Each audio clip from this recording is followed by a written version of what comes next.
good evening to all of you. I hope you guys have had another fantastic day. We're glad to have you joining us here tonight. Let's see, we've got Kathy and Rich here. You guys are always prompt in joining us here on a Wednesday night. Len, a very good evening to you as well. Looks like the two of you are the only two to have currently checked in with us here. So appreciate you guys being with us. And when I say us tonight, I mean we also have Shara here tonight. Hello, good evening. Good evening. Glad to be here. A couple of quick announcements, and then we'll get to Shara here in a second. Kids Connection and Youth Connection are underway, so 6:30 tonight and 6:30 every Wednesday night, with the exception of MEA week, and then we'll talk more about Christmas when that time comes. All Saints Day is coming up, October 31st. Send an email to the office with the names of friends and loved ones that you'd like to have recognized during worship that day, and we will do that. And don't forget, when you're in the building here, masks are required through the end of the calendar year. Anyway, Shara, it's good to have you here with us tonight. It's good to be here using the second mic. I know, it's fun to kind of actually be utilizing this studio space a little bit more than we have in the past. Shara, if you've read the newsletter today, you'll know there's been kind of a change in Shara's position at the church. But Shara, you're not quitting your position as children's director, right? No, I would never want to do that.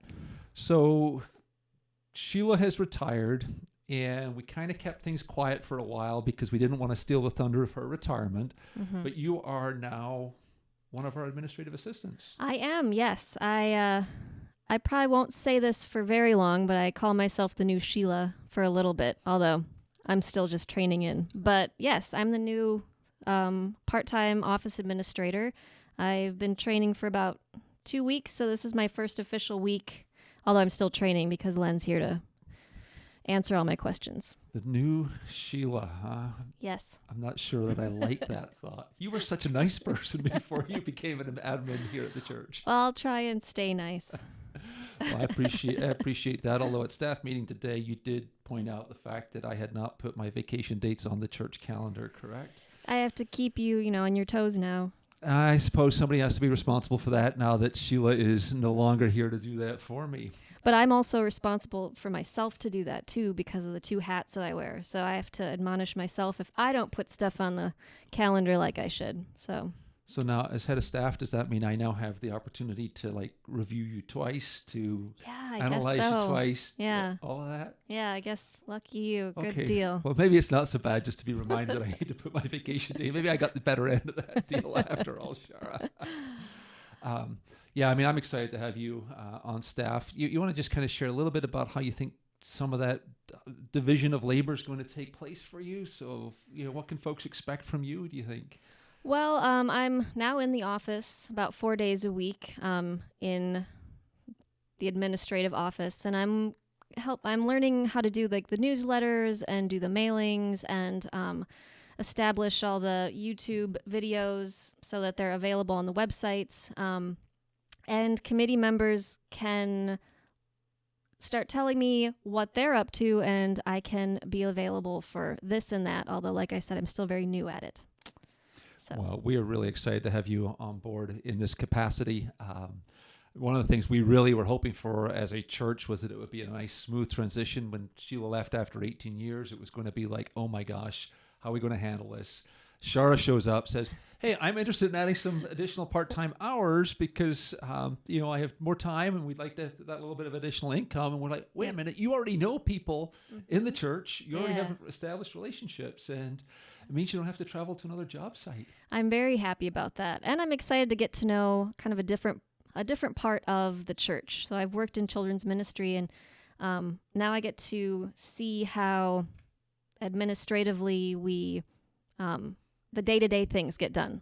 And that's very useful. And it makes me appreciate Len and what Sheila did when she was here much more.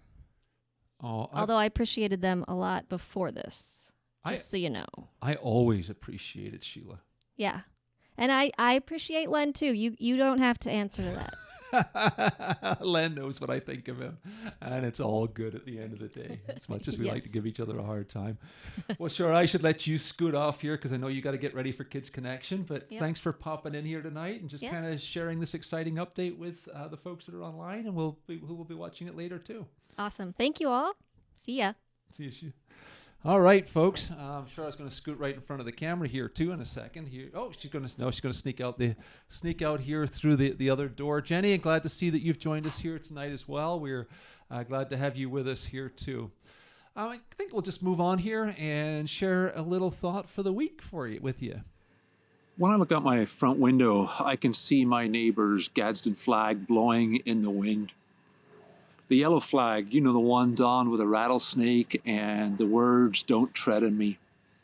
They're a reminder to all who see it that he is part of the far right, values his individual rights and liberties above all else. And to be perfectly honest, it saddens me. Because as Christians, we're told in the book of Acts that from one man he made every nation of men, that they should inhabit the whole earth. In other words, we're all related. We're told by Jesus to do to others as we would have others do to us. We're told by the Apostle Paul to do nothing out of selfish ambition or vain conceit. Rather, in humility, value others above yourselves, not looking to your own interests, but each of you to the interests of others. I could list scripture after scripture that makes the point that individual rights and privilege are not the way of Jesus. One of my favorite words, though, isn't even a word in the English language. It's a word that is found in the South African language of Xhosa. The word is Ubuntu. When you understand this word, it will not be a surprise to you that both Nelson Mandela and Archbishop Desmond Tutu are both Xhosa. Ubuntu is an African word. It's one that does not easily translate into English because it's a conceptual word. Former Archbishop of Cape Town, Desmond Tutu, he was also the chair of the South African Truth and Reconciliation Commission. He tries to define and describe Ubuntu for us when he says the following. Ubuntu is very difficult to render into a Western language. It speaks of the very essence of being human. When we want to give high praise to someone, we say, "You Ubuntu." Hey, so-and-so has Ubuntu. Then you are generous, you are hospitable, you are friendly and caring and compassionate. You share what you have. It is to say, my humanity is caught up, inextricably bound up in yours. We belong in a bundle of life. We say a person is a person through other persons. It is not, I think, therefore I am.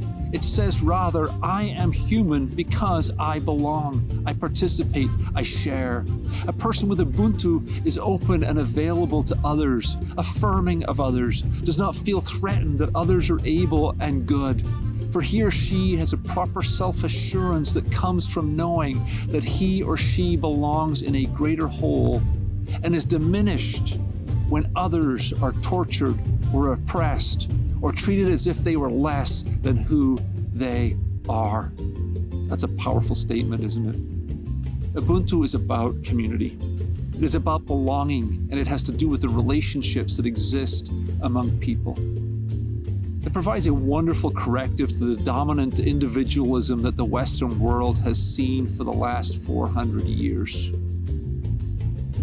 May we learn to embrace Ubuntu.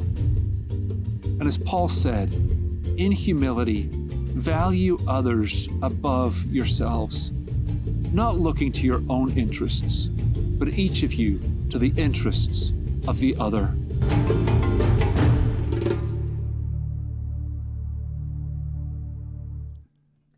Well, that was nice to have Shara join us. I hope you appreciated that little thought there on that important word, Ubuntu. Obviously, life is better done when it's done in community with one another. We are not called to live in isolation. And with that in mind, we want to keep our folks in our congregation in prayer. Not really much has changed on our prayer list this week, but we want to continue prayers for Eric Esterly's mom as she's been dealing with pain, and so we hope she continues to get better. Ongoing prayers with Peggy Klein as she's at home rebuilding her strength, and hopefully it won't be long before she's able to join us again. And the same with Audrey Eichhoff. Audrey has been on a long, slow return here after battling shingles, and we just continue to pray for strength and healing for her. Also at Serenity Care Center, they have several COVID cases, so the facility is currently closed to visitors at this time. So our prayers are with the folks at Serenity, with those who have loved ones at Serenity. Our prayers are with them because they are unable to visit them at this time as well. So ongoing prayers for folks like that. When I came in here tonight and sat down with Shara and we began our evening, I always start, like I said last week, with, "Hey, good evening, everybody." Apparently, somebody's not such a big fan of the "Hey, good evening, everybody" part of that. Len, I'm guessing you're responsible for this sign. I only saw it once I started the little video, but hey, folks, it's always good to have you with us. And whether you like that "hey" part or not, everybody's got to have their shtick, and that may just be my shtick for a Wednesday night. Folks, I hope you have a fabulous rest of the week. I had just a great day today. At lunchtime, I was shooting police officers, and then I ran in the park afterwards. Everything requires a little context. I was taking headshots for the White Bear Police Department, and then it was such a beautiful afternoon that before coming here, I went for a 3-mile run at Tamarack. Folks, God bless you, and be at peace, and we'll see you on Sunday. Bye for now.